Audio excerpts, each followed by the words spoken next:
Alors, regardons grossièrement l'exercice 4 maintenant.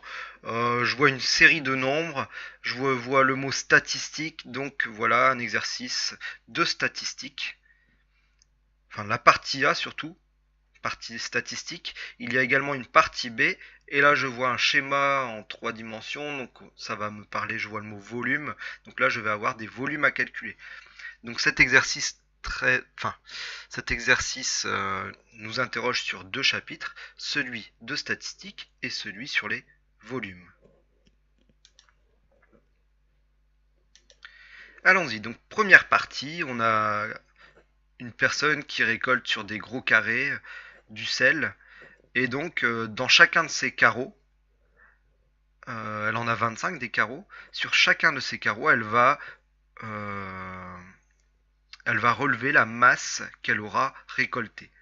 Hein. Il relève la masse en kilogrammes de chaque tas de gros sel produit par carreau. Donc là, premier carreau, il a eu 34 kg de sel. Deuxième carreau, 39 kg de sel, etc. Calculer l'étendue de cette série statistique. Alors l'étendue, c'est quoi? C'est l'écart entre la plus grande et la plus petite valeur de la série. La plus grande valeur, c'est 48. La plus petite, c'est 30. Donc l'étendue, c'est 48 moins 30, 18. Question 2, calculer la médiane de la série statistique et interpréter le résultat. Donc là, j'ai 2 choses à faire, trouver la médiane et interpréter le résultat. Alors, pour trouver la médiane, première chose à faire, je dois remettre les valeurs dans l'ordre croissant, c'est-à-dire de la plus petite à la plus grande. Donc je viens de le faire, et là, à partir de là, je vais faire 2 groupes, le groupe avec les valeurs les plus petites et un groupe avec les valeurs les plus grandes. Alors, premier groupe, comme j'ai 25 carreaux, ça va me donner 2 groupes de 12. Donc voilà mon premier groupe de 12 valeurs. Voilà mon deuxième groupe de 12 valeurs. Donc en vert, j'ai les 12 valeurs les plus petites. En bleu, les 12 valeurs les plus grandes. Il me reste une valeur au centre. C'est donc L, la médiane. Donc la médiane, c'est la 13e valeur de la série. Et donc ici, la médiane vaut 39.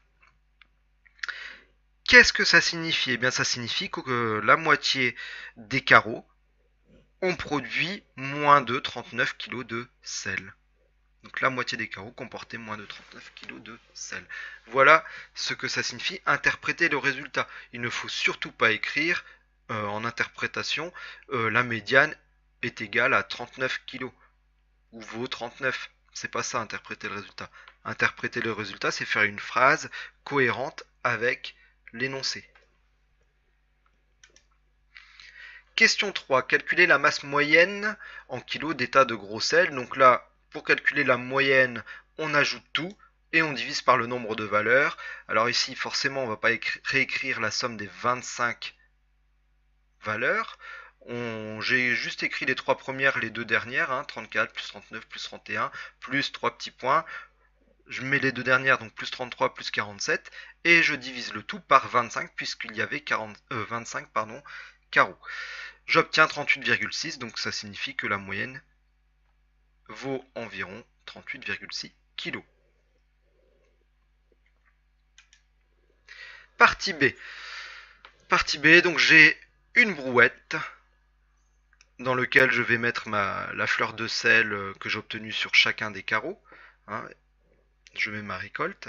Et donc dans la première question, on demande de calculer le volume de la brouette et de montrer même que ce volume est de 77 litres. Donc on doit arriver à ce résultat. Alors, je remarque que ma brouette ici, c'est en fin de compte un prisme droit. On me rappelle le volume du prisme droit, c'est l'aire de la base fois la hauteur. J'essaie de repérer un petit peu ma base et ma hauteur sur ma brouette.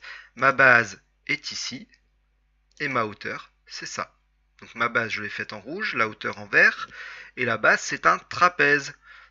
Ça tombe bien, on me rappelle la formule de l'aire du trapèze. Donc pour calculer le volume de ma brouette, je vais calculer l'aire de mon trapèze, multiplié par la hauteur en vert, et j'obtiendrai mon volume. Allons-y. L'aire de mon trapèze, donc c'est grande base plus petite base, fois la hauteur, et on divise par 2. Alors grande base, 70, plus petite base, 40. Je multiplie par la hauteur, donc fois 35. et je divise par 2. J'obtiens 1925 cm². On n'oublie pas l'unité, ici mes longueurs sont en centimètres, donc l'air est en centimètres carrés. Le volume maintenant. Je reprends l'aire du trapèze et je multiplie par la hauteur qui vaut 40 cm. Donc le volume de mon prisme droit, c'est-à-dire de ma brouette, c'est 1925 fois 40, c'est-à-dire 77 000 cm3. L'unité ici sont des centimètres cubes puisque les longueurs sont en centimètres. Et donc le volume en centimètres cubes. J'en déduis donc le volume de ma brouette, c'est 77 000 cm3. En décimètres cubes, ça me donne 77 décimètres cubes. On divise par 1000. Et donc, comme 1 décimètre cube, c'est 1 litre, j'obtiens 77 litres. Deuxième question. Sachant qu'un litre de fleur de sel pèse 900 grammes, calculez la masse en kilos du contenu d'une brouette. Une brouette, on vient de voir qu'on pouvait mettre 77 litres de fleur de sel dedans.